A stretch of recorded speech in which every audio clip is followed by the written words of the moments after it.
Good morning everyone, welcome to another blog. আজকের ব্লগটা specially আমার বার্থডে ব্লগ। তো সকাল সকাল উঠে চিয়া সিডস ভেজানো জল খেয়ে ফ্রেশ হয়ে স্নান সেরে তারপরে ঝটপট করে এই সুন্দর শাড়িটা পরে রেডি হয়ে গিয়েছিলাম। এরপর বেরিয়ে গিয়েছিলাম বর্গভীমা মায়ের মন্দিরে পুজো দিতে।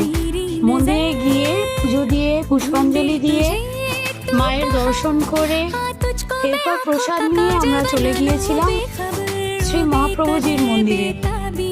এই মন্দিরটা আমার বেশ পছন্দের একটা মন্দির। এই মন্দিরে যারা যারা আসো তারা জানো মন্দিরটা কতটা সুন্দর। আর ইনি হলেন আমাদের শ্রী মহাপ্রভুজি।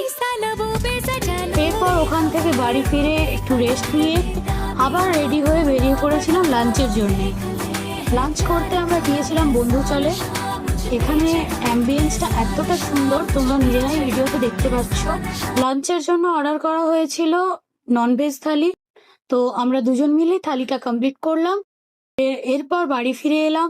সন্ধে হয়ে গেলে আমাদের বাঙালিদের রিচুয়ালস অনুযায়ী বার্থডেতে আশীর্বাদ করতে হয়। তো মা আশীর্বাদ করে দিচ্ছিল। তারপর কেক কেটে বার্থডে সেলিব্রেশন কমপ্লিট হলো। ডেকোরেশনটা ওরা এত সুন্দর করেছিল, তোমরা দেখতেই পাচ্ছ। আমার তো ভীষণ ভালো লেগেছে। এরপর ডিনার কমপ্লিট করে নিয়েছিলাম।